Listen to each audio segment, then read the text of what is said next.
Assalamualaikum warahmatullahi wabarakatuh. Halo semuanya, perkenalkan nama saya Dinda Sabrina dengan NIM C1L022004, Prodi Kehutanan Fakultas Pertanian Universitas Mataram.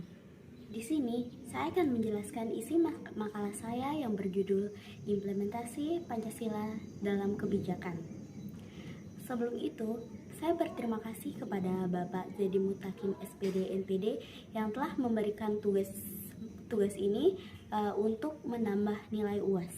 Sila sebagai dasar filsafat negara Republik Indonesia yang telah resmi disahkan oleh PPKI pada tanggal 18 Agustus 1945 dan tercantum dalam pembukaan Undang-Undang Dasar 1945 yang diundangkan dalam Berita Republik Indonesia Tahun 2 Nomor 71 bersama dengan batang tubuh Undang-Undang Dasar 1945. Tujuan penulisan makalah ini yaitu untuk mengetahui pengimplementasian Pancasila dalam pembuatan kebijakan negara di beberapa bidang, yaitu bidang politik, bidang ekonomi, bidang sosial budaya, dan bidang pertahanan dan keamanan. Pertama, kita akan membahas Pancasila dalam bidang politik. Implementasi dalam bidang politik. Pembangunan dan pengembangan bidang politik harus berdasarkan pada dasar ontologis manusia. Hal ini didasarkan pada kenyataan objektif bahwa manusia adalah sebagai sumber negara.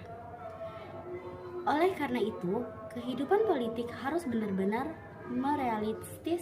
merealisasikan tujuan demi harkat dan martabat manusia.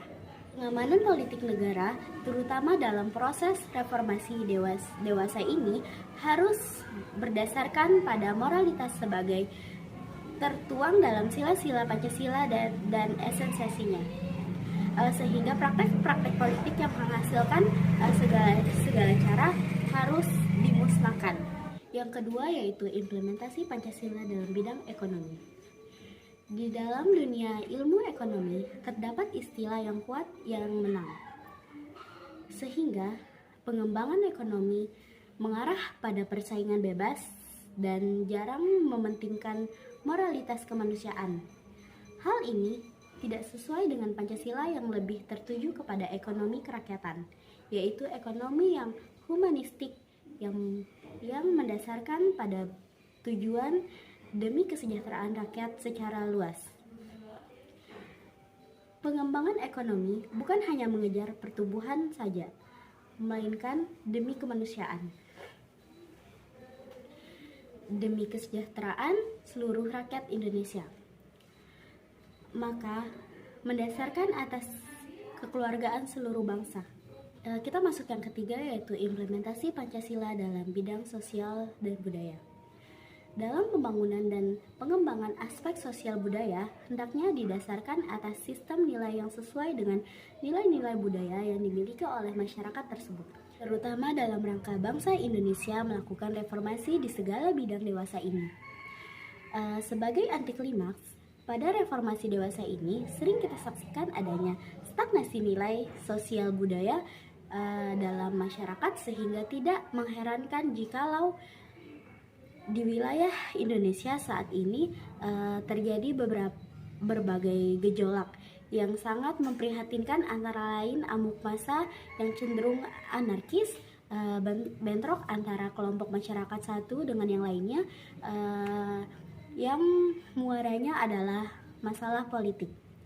Oleh karena itu, dalam pengembangan sosial budaya pada masa reformasi ini, kita harus mengangkat nilai-nilai yang dimiliki masyarakat Indonesia sebagai nilai dasar, yaitu nilai-nilai Pancasila itu sendiri.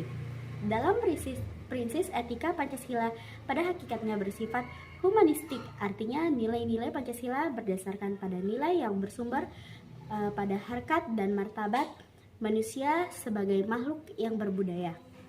Demikian makalah ini saya jelaskan, kurang lebihnya saya mohon maaf. Wabillahi taufiq wal hidayah. Wassalamualaikum warahmatullahi wabarakatuh.